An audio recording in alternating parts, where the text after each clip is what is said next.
Hey y'all, this is Nijiama Smalls, and I wanted to chat with you today about toxic learned behavior. So, the reason that I do the things that I do, writing the Black Girl's Guide to Healing Emotional Wounds, is because I firmly believe in the sisterhood. I believe that in order for us as women, as Black women, to continue to destroy glass ceilings, build our legacies, build our empires is through a sisterhood. We need to connect. We need each other. We need to empower each other. We need to build off of each other. But one of the key things that stops that is what's called toxic learned behavior. And that is just basically, just as it is, behavior that we have adapted that is toxic. We may have adapted it in our childhood, in our families, even in our adulthood. But guess what? The behavior doesn't help us, it only hurts us. So as a kid, I was bullied. And I will say it really happened mainly, it got very severe when I was about 15 or 16 in that time frame. And let me help you to understand that those ages are very important, right? The middle school, high school phase, that's very important because it's at that point that we decide how we're going to show up in the world as adults, right? And so when I was being bullied, and I remember one particular bully, she pretty much tormented me my entire ninth grade year. And there was a point, she was bullying me, she was bullying me, and then I just got fed up with it that I fought her back.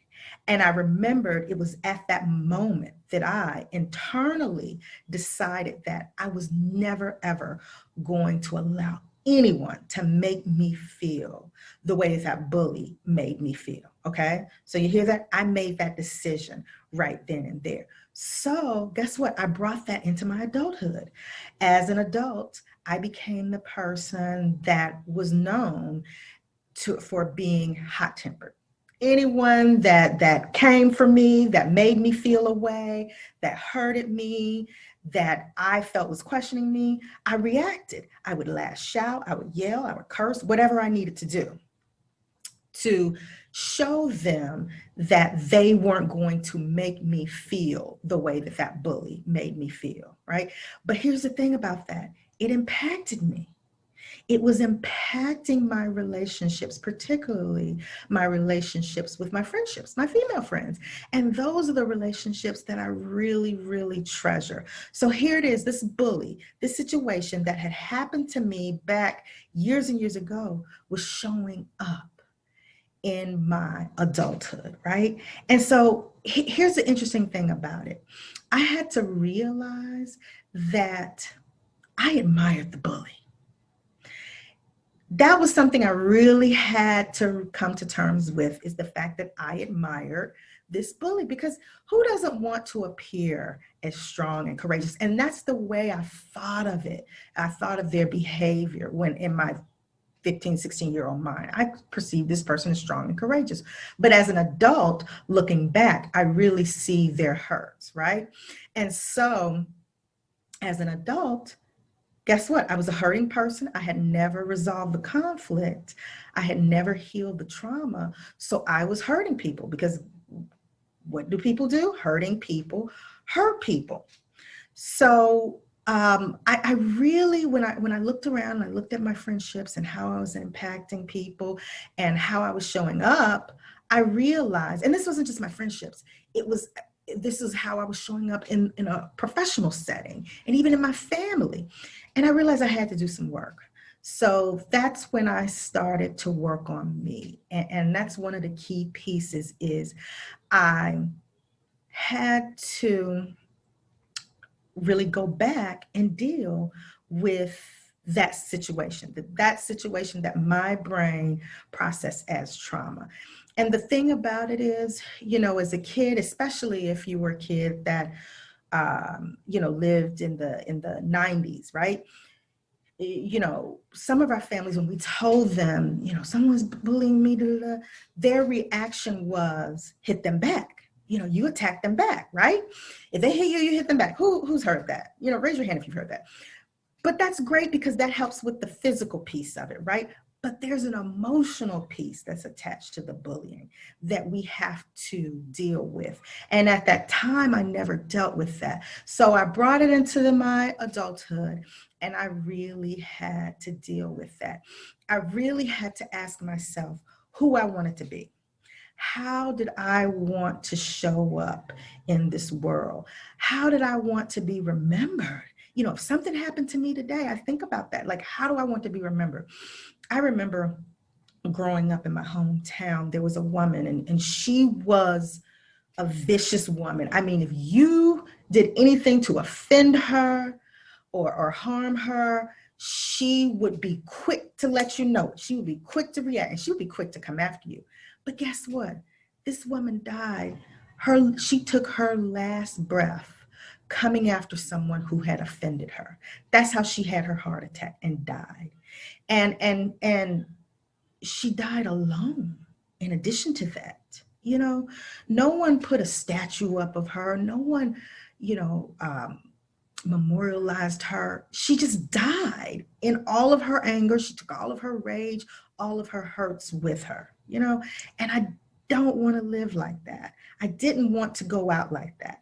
And let me tell y'all, God in this season, he is really looking for some people to bless. All right. He is really looking for the Rosa Parks, the Harriet Tubmans of today.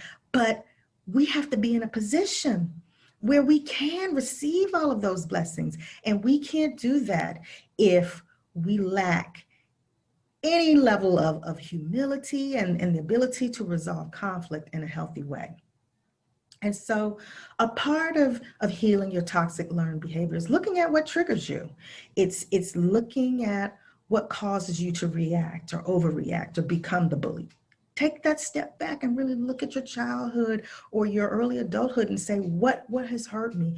If you're hurting other people, think about your own hurts and what may potentially be causing you to react that way. The other thing is we have to take out the toxic behavior and replace it with new healthy behavior. And one of the tools I want to share with you, new healthy behavior, is humility. And I know, it feels like in today's society, humility has become one of those really bad terms, right? People tell you now, don't say you're sorry, da, da, da, da. But let me tell you, humility is a tool. It is a tool that you can use for your benefit. And let me give you an example. One time, me and a girlfriend, we had a conflict, right? And we had a conversation to discuss it. And she was so angry. She was so hurt. And she was just lashing out at me. You did this, you did that. And she was calling me names. And I had to muddle through all of the anger to really figure out, okay, what are you mad at? What are you mad at?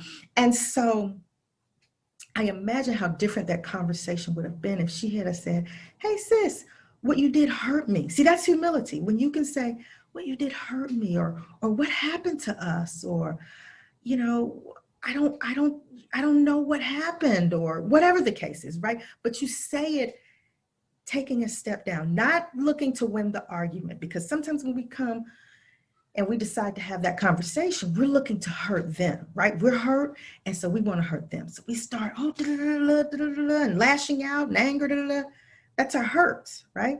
But we've got to be bigger than that.